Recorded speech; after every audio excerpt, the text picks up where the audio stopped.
మన రక్షకుడైన మన ప్రభు అయిన యేసుక్రీస్తు నామంలో మీ అందరికీ కూడా హృదయకాల శుభములు తెలియజేస్తా ఉన్నాను.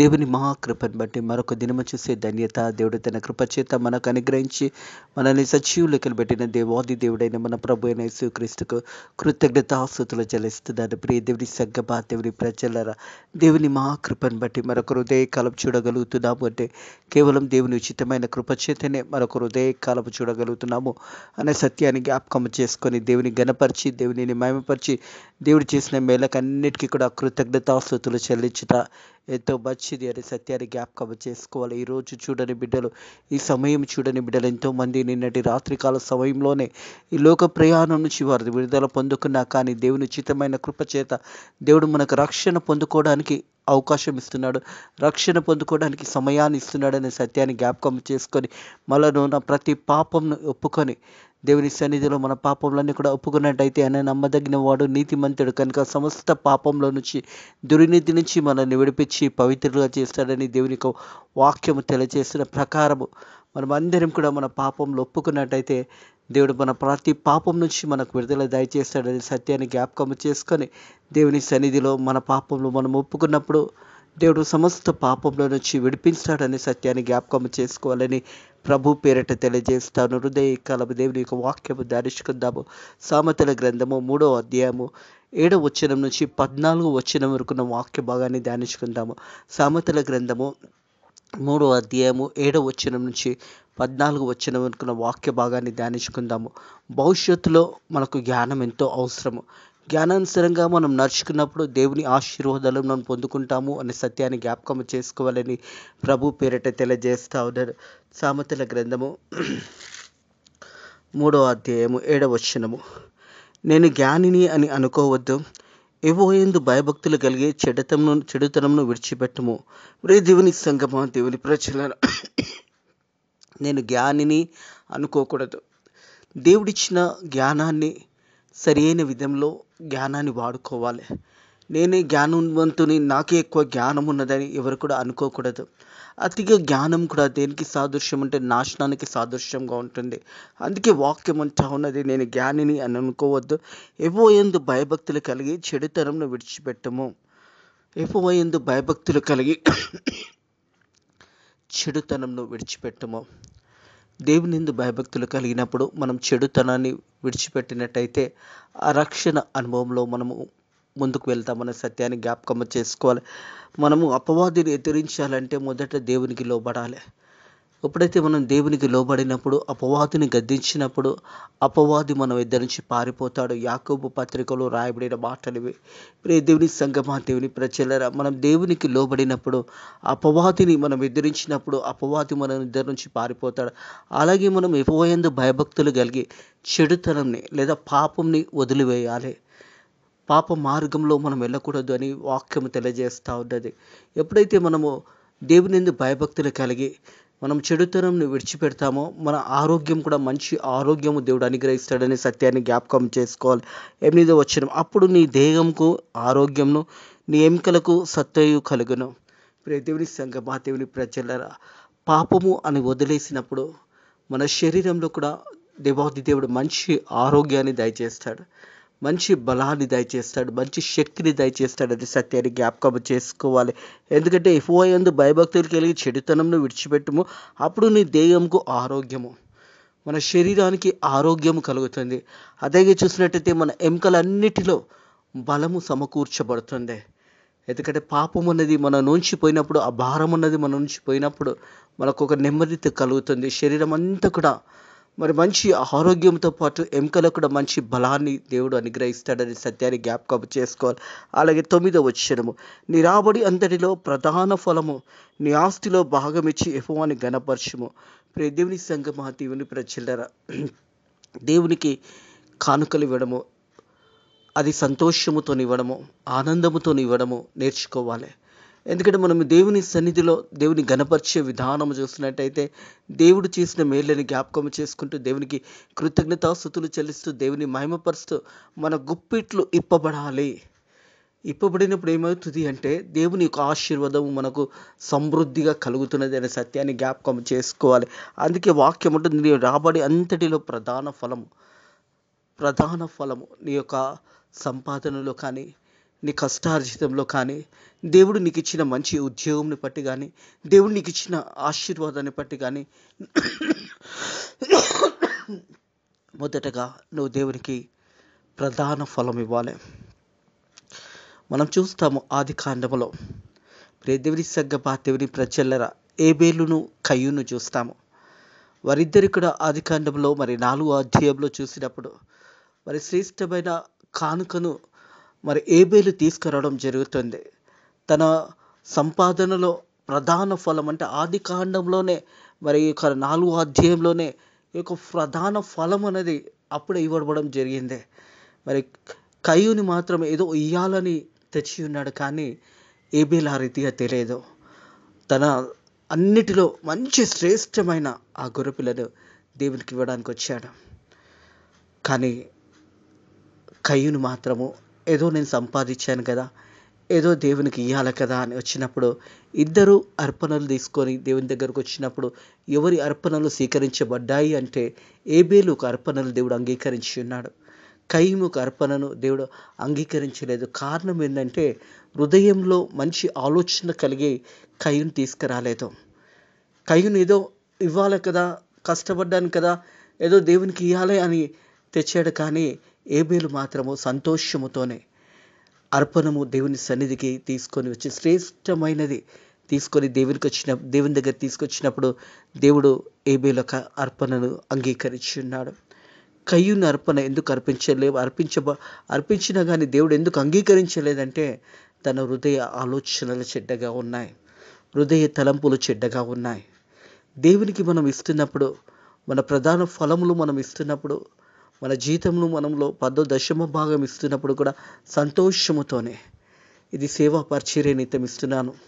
సేవ ముందుకు సాగాలంటే, సేవకుడు పరిచర్యను ముందుకు తీసుకువెళ్ళాలి అంటే సేవా పరిచర్యలో ఎన్నో అవసరతలు ఉంటాయి అని నువ్వు సంతోషంతో నేను ఇస్తే ఏం జరుగుతుంది అంటే కింది వచనంలో చూస్తే అప్పుడు నీ కోటలో ధనము సమృద్ధిగా ఉండేను. హల్లెలూయా. ఏ కొదవ లేదు, సమృద్ధిగా. సింహము పిల్లలైన ఆకలి కలిగి ఉంటాయి, కానీ యెహోవా యందు భయభక్తుల పిల్లలకు ఏ కొదవ ఉండదు, సమృద్ధి కలుగుతుంది. ప్రియ దేవుని సంగమా, దేవుని ప్రజలరా, అందుకే వాక్యం అంటుంది అప్పుడు నీ కోటలో ధనం సమృద్ధిగా ఉండును, కొత్త ద్రాక్ష రసము పైకి పారను. సమృద్ధి ఎప్పుడు సమృద్ధి మన ఇంట్లో ఉంటుంది, మన గృహాలలో ఉంటుందంటే సంతోషముతోనే, ఆనందముతోనే దేవునికి అర్పణలు ఇచ్చినప్పుడు ఆ అర్పణలు దేవుడు అంగీకరించి దేవుని యొక్క ఆశీర్వాదాలు మన మీద కుమ్మరిస్తాడు. 23వ కీర్తనలో ఉంటుంది, నా గిన్నె నిండి పొర్లుచున్నది అని. మనం ఎప్పుడు కూడా మన గిన్నె నిండి పొర్లుచుంటుంది. ఎప్పుడు పొర్లుచుంటుంది అంటే మనం సంపాదనలో 10% కానీ, మన ఆస్తిలో కానీ దేవునికి ఇవ్వడం నేర్చుకోవాలి. దేవుని సన్నిధికి కానుకలు తీసుకురావడం నేర్చుకోవాలి. దేవుని మందిరానికి కానుకలు తీసుకురావడం నేర్చుకోవాలి. మన అర్పణలు మనం దేవుని సన్నిధిలో మనం ఇచ్చినప్పుడు 100 60 30 దేవుడు మనల్ని దీవిస్తాడు, ఆశీర్వదిస్తాడు. మన ఇంట్లో సమృద్ధి ఉంటుంది, మన ఇంట్లో ఎప్పుడు కూడా ఆనందం ఉంటుంది, మన ఇంట్లో ఎప్పుడు కూడా ఏ కొదవ ఉండదు. ఇది లేదు అది లేదు అని ఉండదు, సమృద్ధి దేవుడు మనకు అనుగ్రహిస్తాడు. మనం ధారాళంగా ఇచ్చినట్టయితే దేవుడు ధారాళంగా మనల్ని మన కుటుంబంలో దీవిస్తాడు, ఆశీర్వదిస్తాడు అనే సత్యాన్ని జ్ఞాపకం చేసుకోవాలి. అలాగే పిల్లల విషయంలో కూడా కుమారుడు తప్పు చేసినప్పుడు తండ్రి శిక్షిస్తాడు. మన పిల్లలను కూడా మనం శిక్షిస్తూ ఉంటాము. వారు ఏదైనా తప్పు చేసినప్పుడు గద్దిస్తాము. వారు తప్పు చేసినప్పుడు వారికి ఇది తప్పు చేయకూడదని ఆ గద్దింపు వల్ల ఆ బిడ్డ నేర్చుకొని తిరిగి ఆ తప్పు చేయడు. దేవుడు కూడా కొన్ని సందర్భంలో మనల్ని గద్దిస్తుంటాడు. పరిశుద్ధాత్మ దేవాది దేవుడు మనల్ని గద్దిస్తుంటాడు. ఇక్కడికి వెళ్ళొద్దు, అక్కడికి వెళ్ళొద్దు, అది తప్పు, అది పాపం అని మనకు గద్దించినప్పుడు, ఆ మార్గంలో పోకూడదు అన్నప్పుడు వెంటనే దేవుని యొక్క గద్దింపుకు లోబడి మనం ఆ మార్గంలో పోకపోవడము చాలా మంచిది అనే సత్యాన్ని జ్ఞాపకం చేసుకోవాలి. నా కుమారుడా, యెహోవా శిక్షను తునీకరించవద్దు, ఆయన గద్దింపును విసుకవద్దు. తండ్రి కుమారుని ఎలా శిక్షిస్తాడో దేవుడు కూడా కొన్ని సందర్భంలో మనల్ని కూడా గద్దిస్తాడు, తెలియజేస్తాడు. ఇది తప్పు, ఇది పాపము మార్గం అని ఎప్పుడైతే గద్దించినప్పుడు ఆ గద్దింపుకు నువ్వు విసుకకూడదు అని వాక్యం తెలియజేస్తుంది. కుమారుడే కానీ కుమార్తె కానీ మరి తల్లిదండ్రులు గద్దింపు అది నీ మంచి కొరకే. అలాగే దేవుని యొక్క గద్దింపు నీ యొక్క ప్రవర్తనలో దేవుడు ఒక మంచి మార్పును నీకు ఇవ్వబోతున్నాడనే సత్యాన్ని కూడా జ్ఞాపకం చేసుకోవాలి. యెహోవా యందు భయభక్తులు కలిగి ఆయన బిడ్డలుగా మనం జీవించాలనేదే దేవుని యొక్క ఉద్దేశమై ఉన్నదనే సత్యాన్ని జ్ఞాపకం చేసుకోవాలి. నా కుమారుడు యెహోవా శిక్షను తునీకరించవద్దు, ఆయన గద్దింపుకు విసుకోవద్దు. తండ్రి తన కుమారుని ఇష్టడుగా కుమారుని గద్దించిన రీతిగా యెహోవా నిన్ను ప్రేమించి గద్దించుననే మాట జ్ఞాపకం చేసుకోవాలని ప్రభు పేరట తెలియజేస్తా ఉన్నాడు. అలాగే చూసినట్టయితే యోబు గ్రంథము 5వ అధ్యాయము 17వ వచనం చూసినట్టయితే దేవుడు గద్దించు మనుషుడు ధన్యుడు. హల్లెలూయా. దేవుడు గద్దించే మనుష్యుడు ధన్యుడు అనే మాట రాయబడింది యోబు గ్రంథం 5వ అధ్యాయం 17వ వచనం.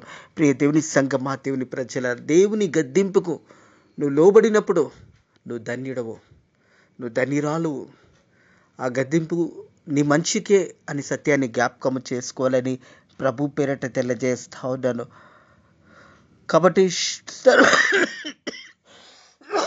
సర్వశక్తి గల దేవుడు మనల్ని గద్దించినప్పుడు మన మంచి కొరకే దేవాది దేవుడు గద్దిస్తున్నాడనే సత్యాన్ని జ్ఞాపకం చేసుకోవాలి. కాబట్టి సర్వశక్తుడు దేవుని శిక్షను తునీకరింపకము.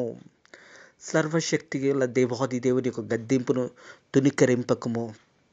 ఆ గద్దింపుకు లోబడి దేవుని చిత్తమేదో తెలుసుకొని వాక్యానుసారంగా నిన్ను కట్టుకొని వాక్యానుసారంగా నీవు దేవుని సన్నిధిలో దేవునిని గణపరిచే బిడ్డలుగా ఉండాలని ప్రభు పేరట తెలియజేస్తా ఉన్నాను. అలాగే ద్వితీయ కాండము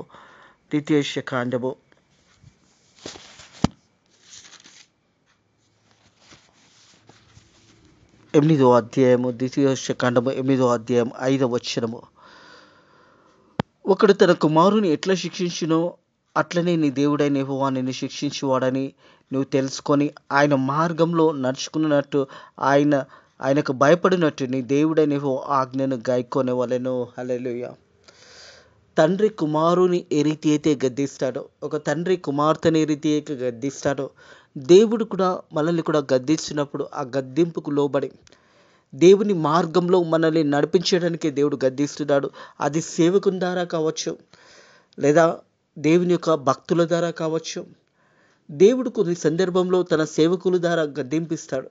దేవుడు తన సేవకుల ద్వారా మాట్లాడతాడు. తన సేవకుని చేత ఒకవేళ సేవకుడే మనల్ని గద్దిస్తున్నాడు అంటే దేవుడే నీతో మాట్లాడుతున్నాడు అనే సత్యాన్ని జ్ఞాపకం చేసుకోవాలి. అందుకని ఒకడు తన కుమారుని ఎట్లా శిక్షించినో అట్లనే నీ దేవుడని యెహోవాను శిక్షించుడని నీవు తెలుసుకొని ఆయన మార్గంలో నడుచుకున్నట్టు ఆయనకు భయపడుతూ నీ దేవుని యొక్క ఆజ్ఞలను గైకొనవలెను.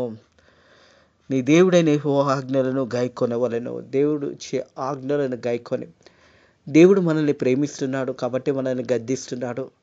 మనము ఒకవేళ తప్పు మార్గంలో వెళ్తున్నప్పుడు దేవుడు గద్దిస్తున్నాడేమో అని గమనించి ఒకడు తన కుమారుని ఎలా గద్దిస్తాడో దేవుడు కూడా ఆ రీతిగానే మనల్ని గద్దిస్తాడనే సత్యాన్ని జ్ఞాపకం ఒకడు తన కుమారుని ఎట్లా శిక్షించినో అట్లనే నీ దేవుడైన యెహోవాని శిక్షించుచున్నాడని నువ్వు తెలుసుకొని ఆయన మార్గంలో నడుచుకున్నట్టు ఆయనకు భయపడినట్టు నువ్వు నీ దేవుడైన యెహోవా ఆజ్ఞలను గైకొనవలెను.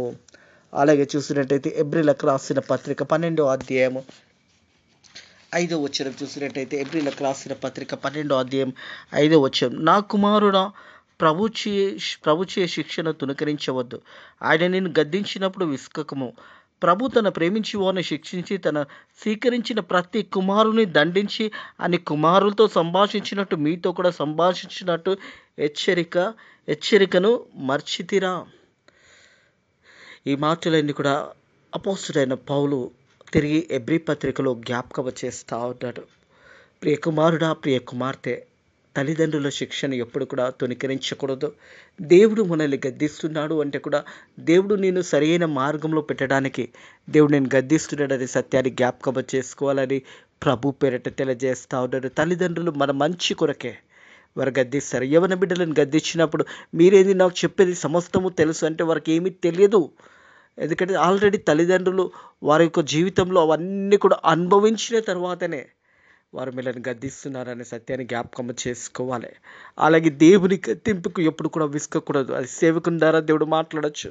సేవకుడు వచ్చి నేను గద్దించినప్పుడు నీ యొక్క ఆ గద్దింపును నువ్వు అంగీకరించి, అయ్యో నేను తప్పు చేసి ఉండొచ్చు, నేను పాపం చేస్తున్నానేమో, ఆ సేవకుడు వచ్చి దేవుని ద్వారా దేవుని యొక్క మాటలు నాకు తెలియజేస్తున్నాడు, దేవుడే నాతో మాట్లాడుతున్నాడని సత్యాన్ని గమనించి నువ్వు సేవకుని మాటకు లోబడి వెంటనే నీ మార్గాలను మార్చుకొని దేవుని వైపు నడవడము నీకు ఆశీర్వాదకరము.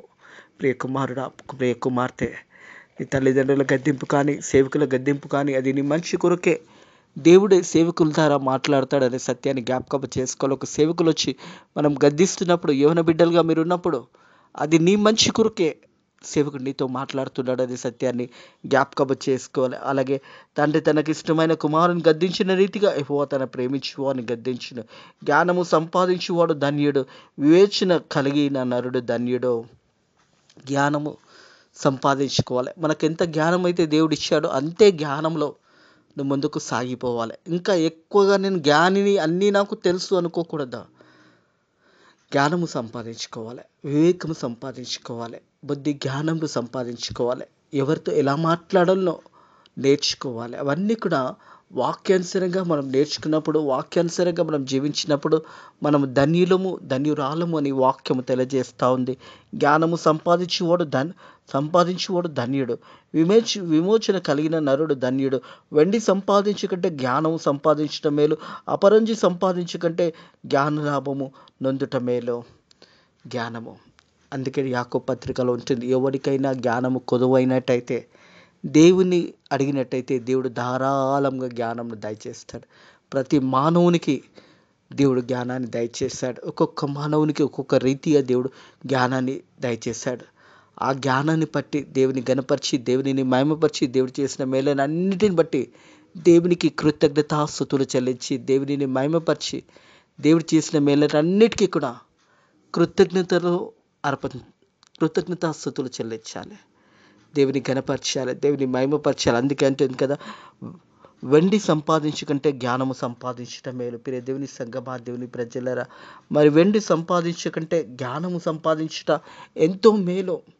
జ్ఞానం ఏం చేస్తుందంటే, బుద్ధి జ్ఞానంలో మనం ఏ రీతిగా నడవాలో నేర్పిస్తుంది, ఏ రీతిగా జీవించాలో నేర్పిస్తుంది, ఏ రీతిగా మనం ఉండాలో నేర్పిస్తుంది. మన ప్రవక్తను ఏ రీతిగా మన ప్రవక్తను ఉండాలో జ్ఞానం నేర్పిస్తుంది. దేవుని యందు భయభక్తులు కలిగి చెడుతనంను విడిచిపెట్టుమని వాక్యము తెలియజేస్తుంది. అది జ్ఞానము ద్వారా మనము ఒక మార్గాన్ని, ఆ చెడు మార్గాన్ని వదిలేయగలుగుతాము. జ్ఞానము ద్వారా ఏది సత్యమో ఏది అబద్ధమో తెలుసుకోబడుతుంది. జ్ఞానము ద్వారా ఏది మంచి ఏది చెడో తెలియబడుతుంది. జ్ఞానము ద్వారా నువ్వు వెళ్ళే మార్గం ఇది మంచి మార్గమా చెడు మార్గమా తెలియబడుతుంది. అందుకే అంటుంది కదా, వెండి సంపాదించు కంటే జ్ఞానము సంపాదించటం మేలు, అపరంజిని సంపాదించుకుంటే జ్ఞాన లాభము నొందుట మేలు అనే మాట జ్ఞాపకము చేయబడుతుంది. జ్ఞానము మనల్ని మార్చుతుంది. జ్ఞానము దేవుని సన్నిధికి మనల్ని తీసుకొని వస్తుంది. ఎందుకంటే పాపం ఏదో, మంచి ఏదో, చెడు ఏదో, మరి నీతి ఏదో మనకు తెలియజేయబడుతుంది. మనం జ్ఞానము ద్వారా వాక్యాన్ని అంగీకరించి దేవుని యందు భయభక్తులు కలిగి మనం జీవించినప్పుడు, ఆ ఒక దేవుని యొక్క వాక్యము ద్వారా మనం మంచి చెడ్డలను నేర్చుకుంటాము.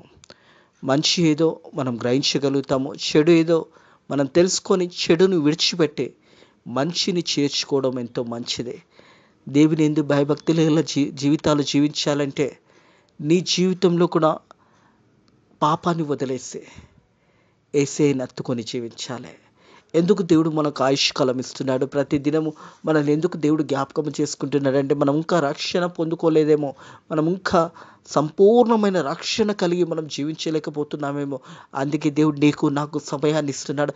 ఆ సమయాన్ని సద్వినియోగం చేసుకొనొచ్చు.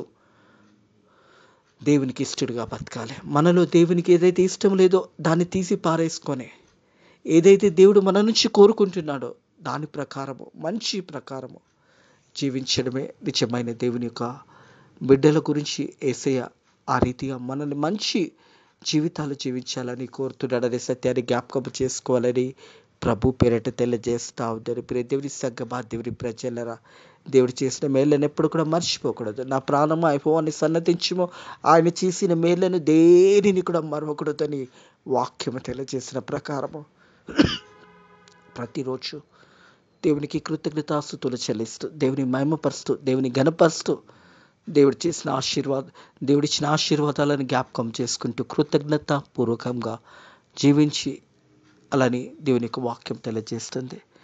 దేవుడు మిల్లను, మీ కుటుంబంలో దేవుడు దీవించి, ఆశీర్వదించి, బలపరిచి, ధైర్యపరిచి ముందుకు నడిపించును గాక. దేవుడిచ్చిన జ్ఞానాన్ని బట్టి దేవునియందు భయభక్తులు కలిగి దేవుని మార్గంలో మీరు నడిచినప్పుడు దేవుడు సకల ఆశీర్వాదాలు మీకు దేవుడు అనుగ్రహించును గాక. వీళ్ళని బలపరిచిన గాక, ధైర్యపరిచిన గాక. ఒకవేళ అనారోగ్యంతో ఉంటే యేసు నామంలో అనారోగ్యం కొట్టివేయబడును గాక.